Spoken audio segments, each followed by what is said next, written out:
बताया कि हम चल रहे हैं हिंदी साहित्य का इतिहास लेकर के, और हिंदी साहित्य के इतिहास में हम पढ़ रहे हैं हिंदी साहित्य इतिहास लेखन परंपरा। आपको हम बता दें, टीजीटी, पीजीटी, नेट, जेआरएफ के लिए स्पेशली ये कक्षाएं मैं चला रहा हूँ। आप इसको ध्यान से पढ़ें और आपको पसंद आए तो हमारा वीडियो लाइक शेयर अवश्य करें, और हमारे चैनल को पूरा वीडियो पाने के लिए सब्सक्राइब अवश्य करें। इससे पहले हम आपको पढ़ा चुके हैं, इतिहास लेखन की पद्धतियाँ पढ़ा चुके हैं, गारसा दत्त ताशी को पढ़ा चुके हैं और शिव सिंह सेंगर को पढ़ा चुके हैं। आज हम पढ़ेंगे अगले विद्वान जॉर्ज ग्रियर्सन के बारे में। तो आज के शीर्षक हैं विद्वान जॉर्ज ग्रियर्सन। जॉर्ज ग्रियर्सन, इनके बारे में हम पढ़ेंगे। तो इनकी रचना का नाम हम जान लेते हैं। इनकी रचना क्या है, कौन सी है?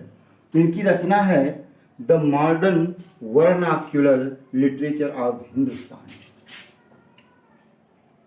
तो इनकी रचना है the modern vernacular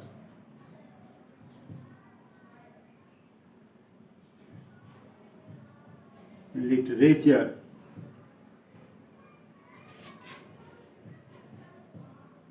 of Hindustan, ये इनकी रचना है साहब। आज हम जॉर्ज ग्रियर्सन की इसी रचना के बारे में पढ़ेंगे। तो यह रचना सर्वाधिक पूछा जाने वाला यह रचना है कि यह जॉर्ज ग्रियर्सन की कौन सी रचना है यह। तो यह है जॉर्ज ग्रियर्सन का रचना। अब हम इसकी भाषा पर ध्यान देते हैं कि इसकी भाषा कौन सी है, किस भाषा में लिखा गया है। तो भाषा यह अंग्रेजी में लिखा गया है, अंग्रेजी भाषा में लिखा गया है।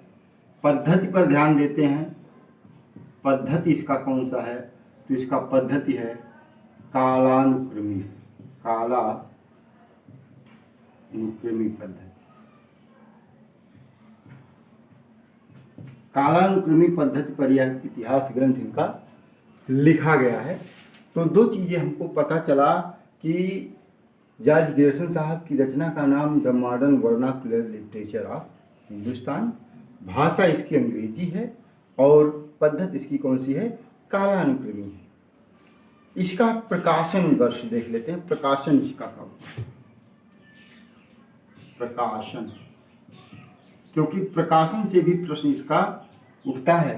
तो इसका प्रकाशन पहली बार the Royal Asiatic Society of Bengal की एक पत्रिका के विशेषांक के रूप में 1888 में हुआ था। 1800 इस तरह से लिखें, प्रथम बार प्रकाशन, प्रथम बार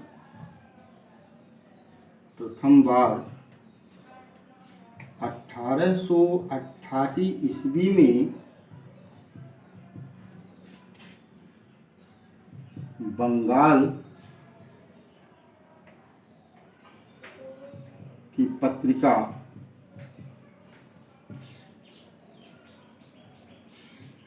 the royal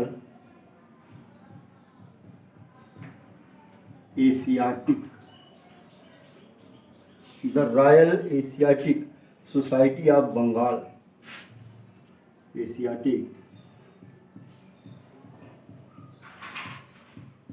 society of Bengal, the Royal Asiatic Society of Bengal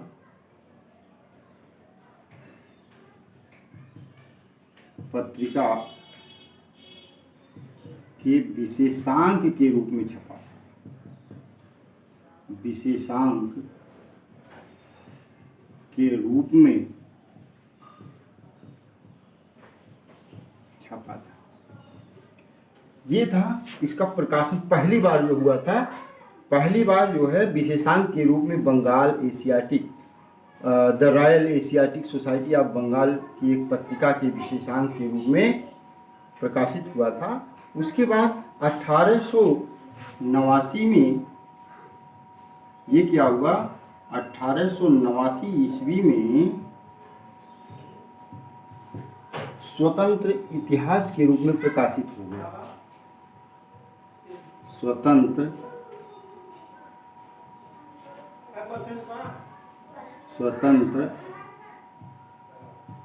इतिहास के रूप में प्रकाशित हुआ।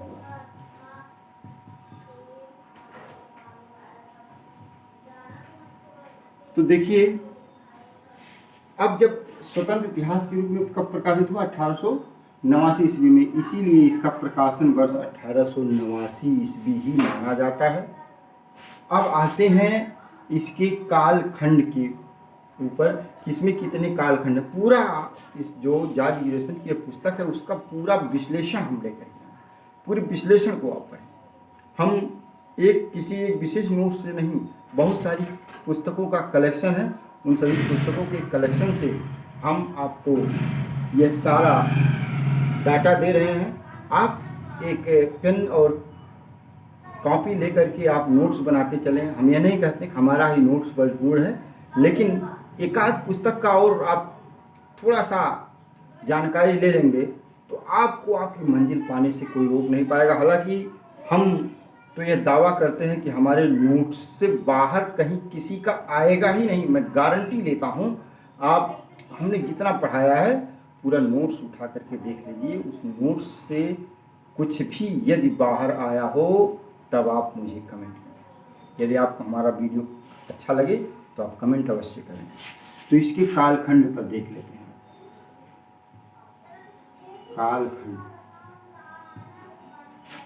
कालखंड, इसके कालखंडों की संख्या है 11। इसमें कितने कालखंड हैं? 11। आप चाहें तो इसका स्क्रीनशॉट एक बार ले लें, उसके बाद हम आगे चलते हैं। आप स्क्रीनशॉट ले लें, स्क्रीनशॉट के लिए भरपूर मौका दिया जा रहा है। उसके बाद हम फिर आगे चलते हैं। आपने स्क्रीनशॉट ले लिया होगा और अब हम आगे चलते हैं। आइए देखते हैं आगे क्या है। हमने जैसे कहा कि कालखंड 11 है, अब हम इसके आगे चलते हैं। इसके आगे चलते हैं कि कालखंडों, कौन कौन से कालखंड हैं हमारे इस पर।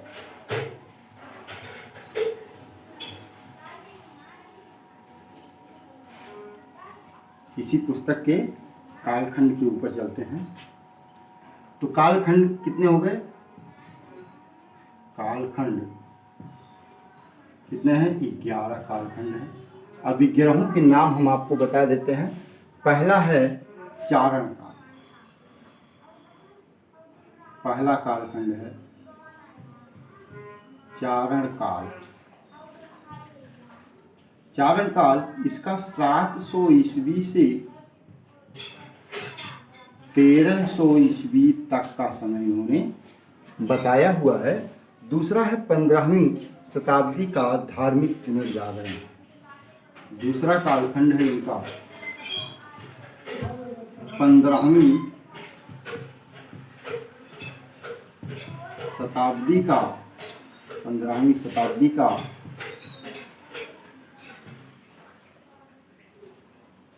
धार्मिक पुनर्जागरण। धार्मिक पुनर्जागरण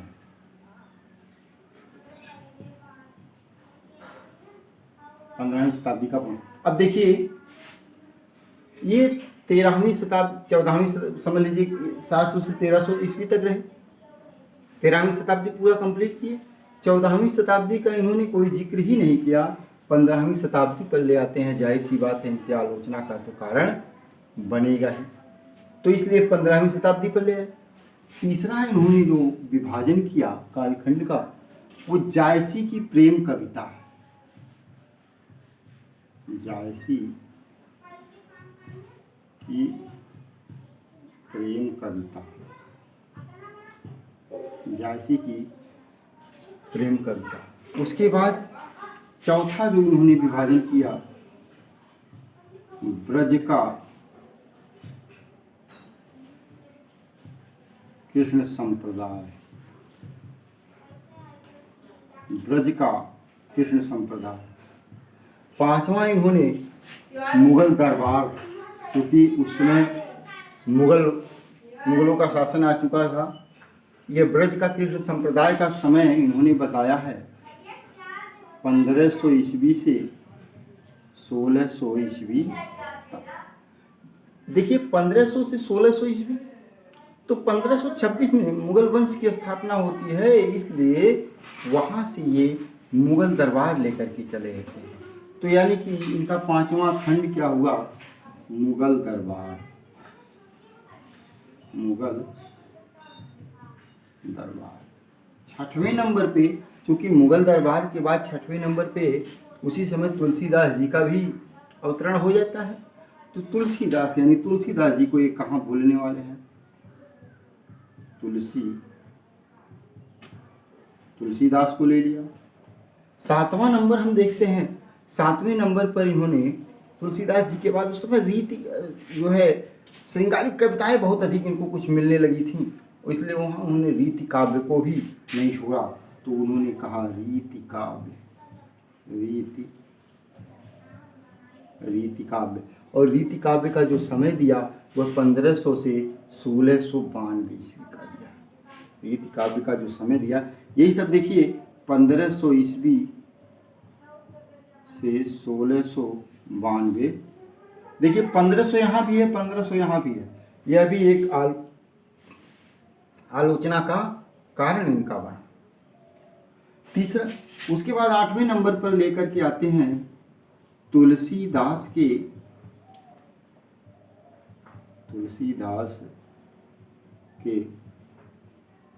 अन्य प्रवर्ती कवि। ये लिया है तुलसीदास के अन्य प्रवर्ती कवि। उसके बाद ले आते हैं, उसी समय महारानी विक्टोरिया का भी नाम चला हुआ, महारानी विक्टोरिया को ले आते हैं। तो महारानी विक्टोरिया के शासन में हिंदुस्तान। 9वें नंबर पर लाते हैं महारानी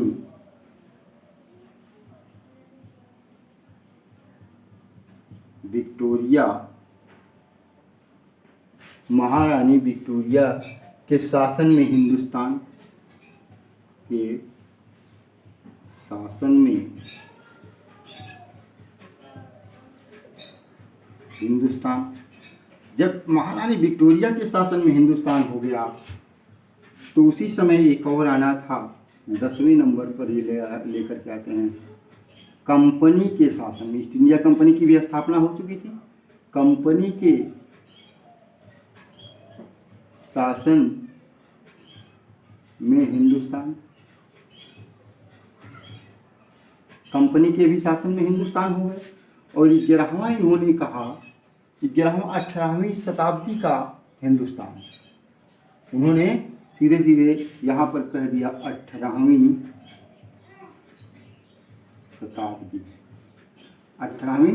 शताब्दी। और इन्होंने 12वां एक लेकर के आए थे विविध को यह कालखंडों में नहीं गिना जाता है, इसलिए 11 कालखंड ही माने जाते हैं इनके। तो ये रहे जॉर्ज ग्रियर्सन द्वारा काल विभाजन के 11 कालखंड। जाहिर सी बात है इन्होंने इतना कुछ किया था, तो इसमें तो कुछ न कुछ दोष आना था। जैसे हमने पहले ही बताया कि 14वीं शताब्दी ये गैप कर दिए, 1500 2 बार कर दिए, तो जाहिर सी बात है इनको आलोचना का कारण तो बनना ही था। और उसके बाद इतने सारे अध्याय इन्होंने कर दिए, तो इसलिए इनको दोष तो इनमें आना ही था। आप चाहें हम इसके आगे चलते हैं, आप चाहें तो स्क्रीनशॉट ले लें। जी हाँ, आपने स्क्रीनशॉट ले लिया। हम अब चलते हैं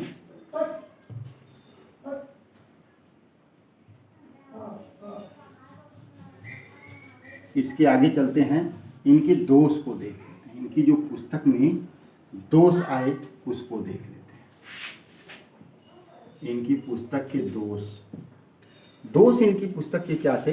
पहला तो 14वीं शताब्दी के बारे में कुछ नहीं किया।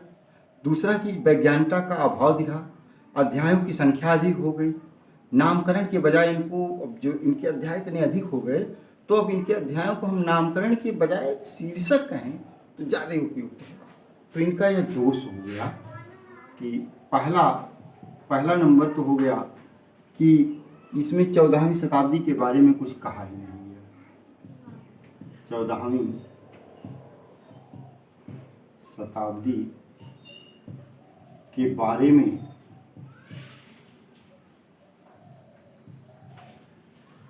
कुछ नहीं कहा गया, कुछ नहीं कहा गया। 14वीं शताब्दी के बारे में कुछ नहीं कहा गया। दूसरा चीज, इसमें वैज्ञानिकता का अभाव दिखने लगा। वैज्ञानिकता का अभाव स्पष्ट दिखाई देने लगा। वैज्ञानिकता का अभाव स्पष्ट दिखाई देने लगा। और क्या था, क्योंकि 11 कालखंडों में उन्होंने विभाजित किया था, वही सारे दोष मैं लिख रहा हूँ कि अध्यायों की संख्या अधिक है। अध्यायों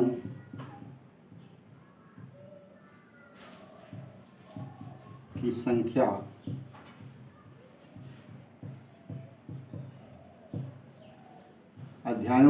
अधिक है।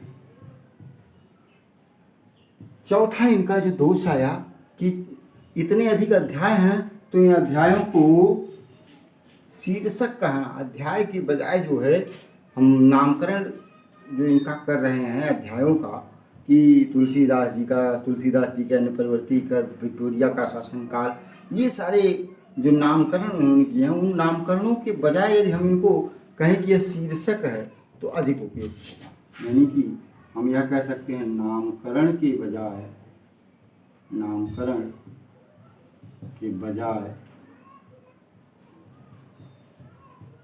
शीर्षक कहना अधिक उपयुक्त होगा।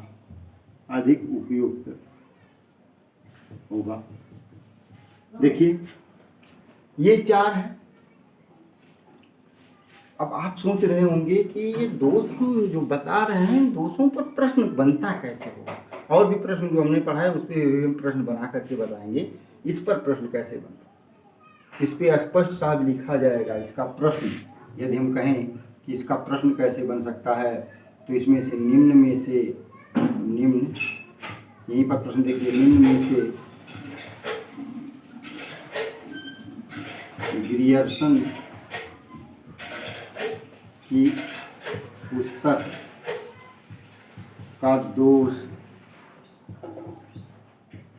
नहीं है। देखिए निम्न में से ग्रियर्सन की पुस्तक का दोष नहीं, सीधे जेआरएफ का क्वेश्चन बन रहा है। जेआरएफ का प्रश्न है, बहुत ही टिपिकल प्रश्न बनेगा। निम्न में से इसमें ग्रियर्सन की पुस्तक का दोष नहीं है, ये 4 ऑप्शन दे दिए जाएंगे। और चारों ऑप्शन में इसी में से कोई एक ऑप्शन और हटा दिया जाएगा।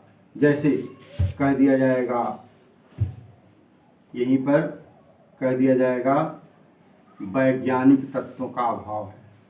वैज्ञानिक तत्वों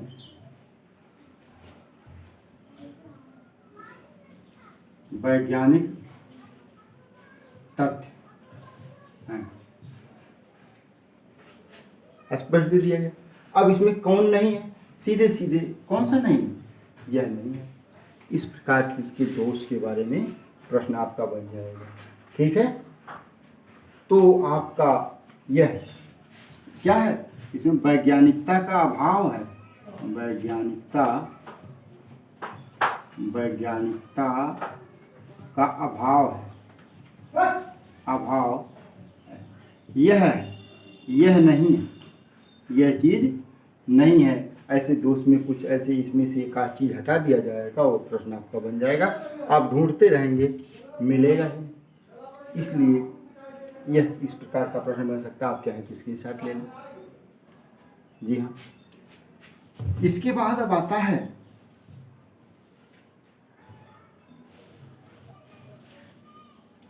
अगला पॉइंट इस पर जो आता है इसके विश्लेषण में कि एक विद्वान है, इसका अब हम देख लेते हैं इसमें महत्वपूर्ण तथ्य क्या क्या है। महत्वपूर्ण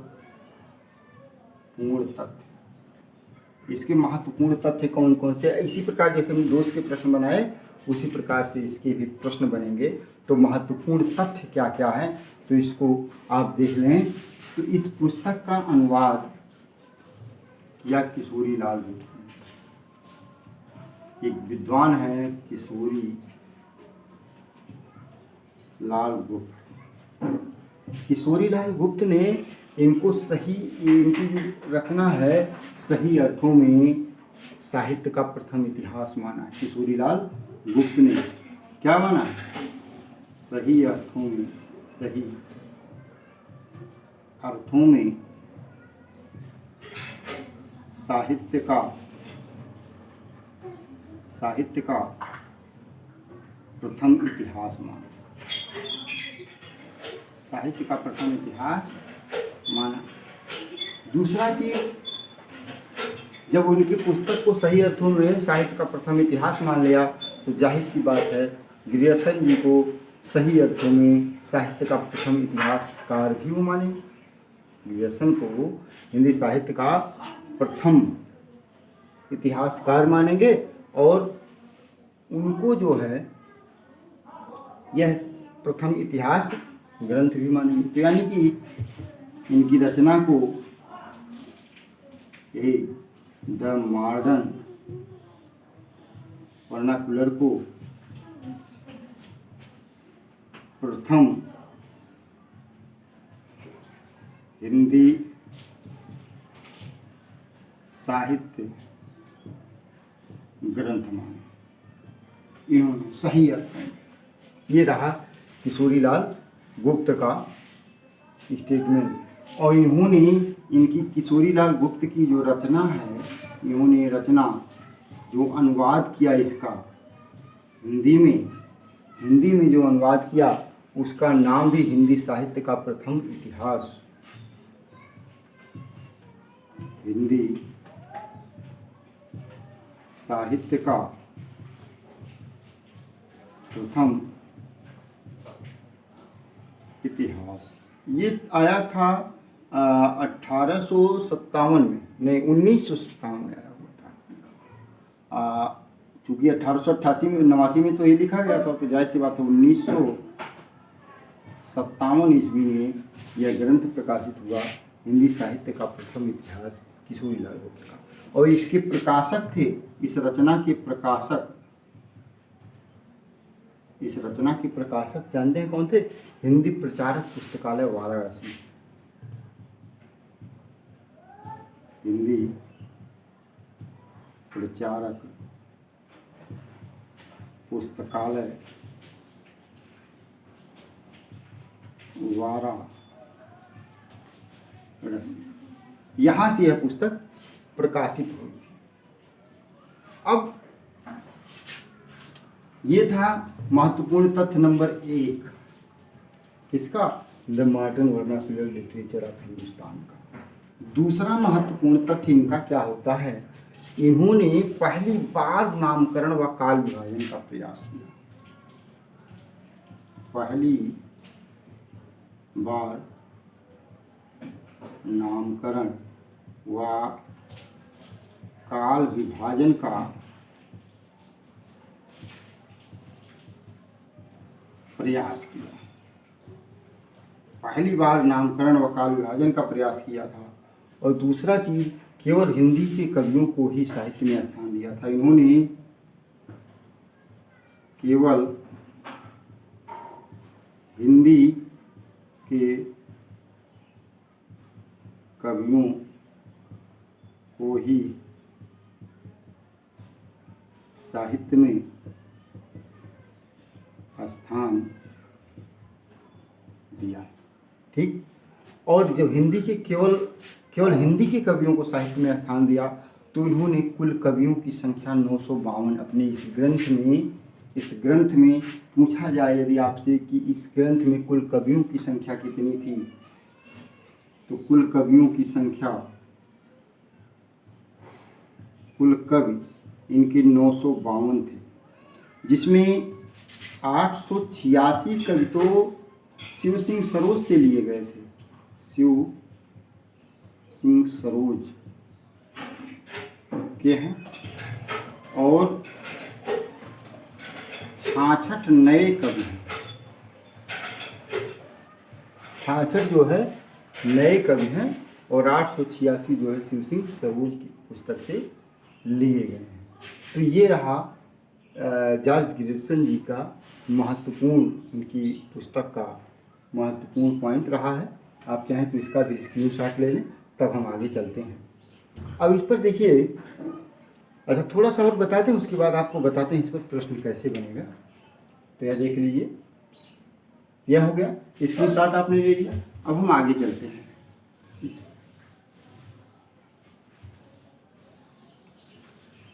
इस पर महत्वपूर्ण तथ्य इनका हम यह देख लेते हैं कि हिंदी के विकास में ग्रियर्सन जी का योगदान। सीधे सीधे चौथा पॉइंट, हिंदी के विकास में डॉक्टर ग्रियर्सन का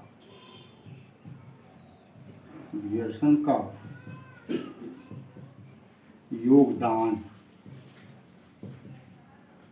हिंदी के विकास में डॉक्टर ग्रियर्सन का योगदान। तो इन्होंने क्या क्या योगदान दिया है उसको हम देखते हैं। तो पहला तो इनका योगदान मुख्य रहा है क्या, इन्होंने यह रचना ही लिखी। कौन सी रचना? The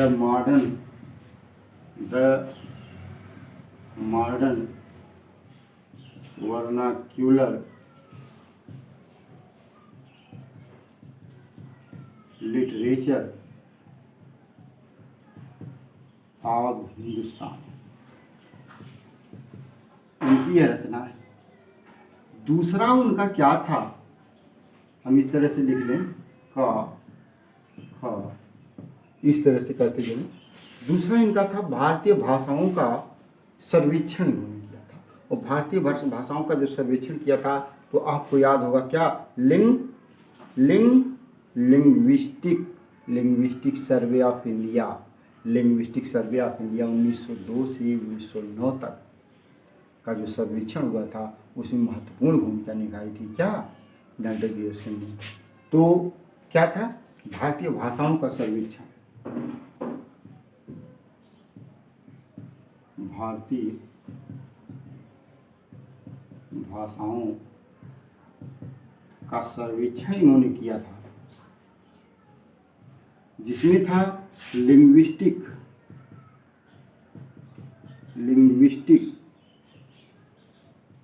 survey of India, survey of India. यह 1902 से 1909 तक का काल था, वहाँ पर सर्वे किया गया। ठीक है। उसके बाद इन्होंने, इनका जो महत्वपूर्ण योगदान रहा, इन्होंने जो महत्वपूर्ण योगदान दिया कि तुलसीदास जी के बारे में बहुत अधिक अध्ययन किया। तो तुलसीदास जी का वैज्ञानिक अध्ययन किया इन्होंने। क्या किया? तुलसीदास का वैज्ञानिक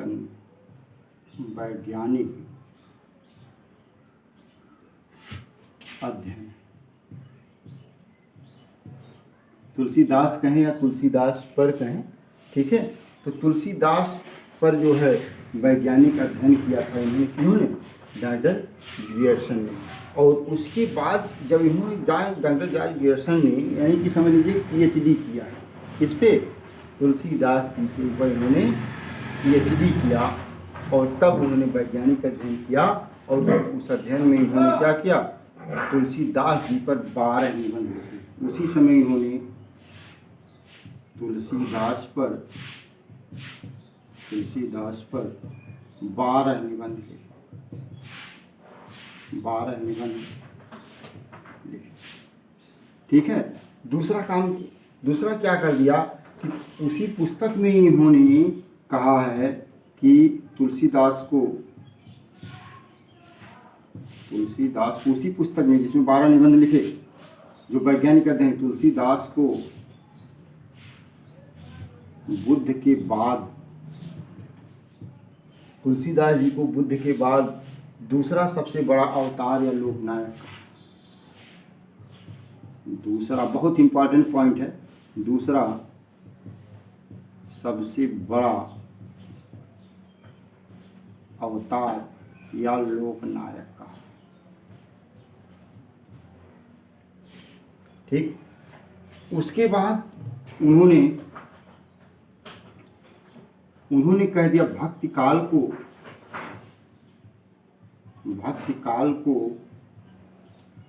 स्वर्ण युग भी कहा। बहुत अधिक पूछा जाने वाला प्रश्न है, स्वर्ण युग का। ठीक है, और आदिकाल को उन्होंने क्या कहा? आदिकाल को चारण काल का। ये रहा।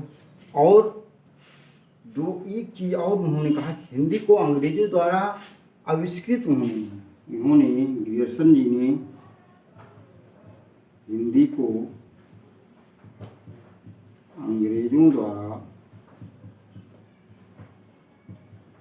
आविष्कृत, उन्होंने कहा कि हिंदी को अंग्रेजों ने आविष्कार किया है हिंदी। अच्छा, एक पॉइंट आता है शुक्ल जी का, इस विश्लेषण का अंतिम बिंदु कि शुक्ल जी ने इस पुस्तक को क्या कहा है। शुक्ल जी ने इस पुस्तक को कहते हैं बड़ा वृत्त संग्रह, बड़ा वृत्त संग्रह। ठीक है, तो आप चाहे इसका स्क्रीनशॉट ले लें।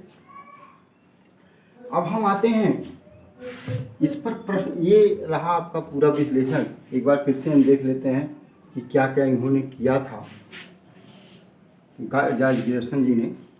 तो अब इसका बार बार हमको बताने की आवश्यकता नहीं पड़नी चाहिए, आप इसको एक बार रिवीजन करके देख सकते हैं, और दोबारा हम 2 बार उसी चीज़ को बात दोहराएं तो अच्छा नहीं है। हम आते हैं डायरेक्ट प्रश्न पर कि इस पर प्रश्न कैसे बन सकते हैं। यह देखिए ग्रियर्सन के ऊपर। तो पहला प्रश्न तो यही बन सकता है कि डॉक्टर जॉर्ज ग्रियर्सन की रचना कौन सी है, तो आप यह बता देंगे। ठीक है, दूसरा प्रश्न आपका बन सकता है इसका प्रकाशन वर्ष क्या है, 1889। तीसरा प्रश्न मान लिया जाए आपसे बने कि शुक्ल जी ने, प्रश्न आपका कैसे बन सकता है, शुक्ल जी ने ग्रियर्सन की पुस्तक को क्या कहा। नंबर 1 कह दें बड़ा वृत्त संग्रह,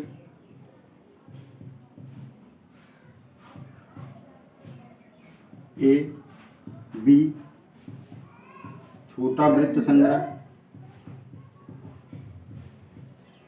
C वृत्त संग्रह, D साहित्य का प्रथम इतिहास। इस तरह का प्रश्न बन जाए। शुक्ल जी ने ग्रियर्सन की पुस्तक को, इसका नाम भी दे सकता है कि इस पुस्तक को क्या कहा। जाहिर सी बात है, कौन सा कहा। आप सोचने लगेंगे कि वृत्त संग्रह तो कई चीज़ों से सिंह सरोज को भी कह दिया है, और कासर तासी की पुस्तक दलित त्यूर ऑफ हिंदुस्तान को भी कह दिया है। तो इसको क्या कहा, बड़ा वृत्त संग्रह का। ठीक है, और उसके बाद देखिए और प्रश्न कैसे बन सकता है कि ग्रियर्सन ने अपनी पुस्तक इसी में शिव बंकिम सरोज के कितने कवियों को शामिल किया? अब आपको ए दे देगा 886, बी 952, सी 1000, डी 36। अभी हमने आपको बताया कि कितने कवि, 886 कवि। तो इस प्रकार से इस पर प्रश्न बन सकता है। ग्रियर्सन जी ने इस काल को किस नाम से अभिहित किया है? तो चारण काल से अभिहित किया है। ठीक है, इस पर एक कथन और कारण का प्रश्न बन सकता है। यह दे दे, आपका एक प्रश्न बन सकता है कथन यह कह दे कि ग्रियर्सन की पुस्तक, कथन आपका बन जाएगा ग्रियर्सन की पुस्तक, ग्रियर्सन की पुस्तक द मॉडर्न, इसको के अध्यायों को, के काल विभाजन को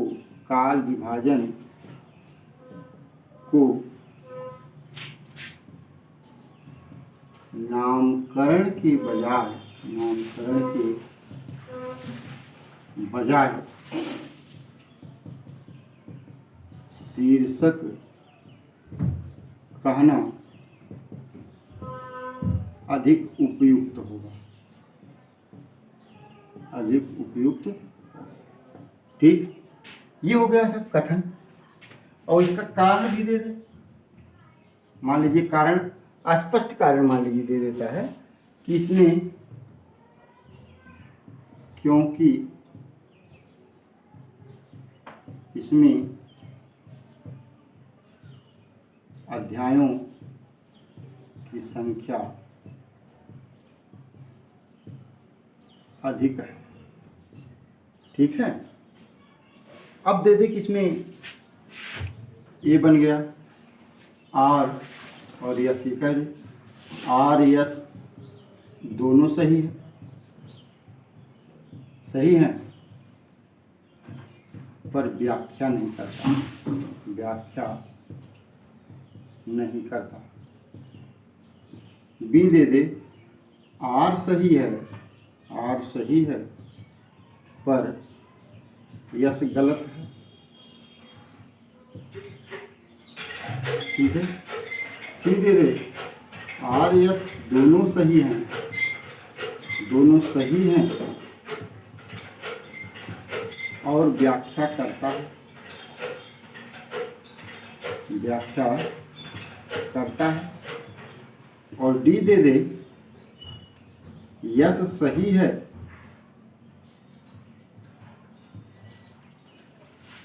करे दोनों गलत है, दोनों गलत है।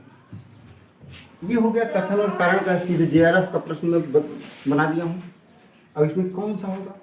जो इसको पूरी तरह से इसके दोषों को पढ़ा रहेगा वही इस प्रश्न को कर पाएगा, क्योंकि हम जानते हैं कि उन्होंने काल विभाजन के बजाय नामकरण कहना अधिक उपयुक्त होगा, उन्होंने कहा था।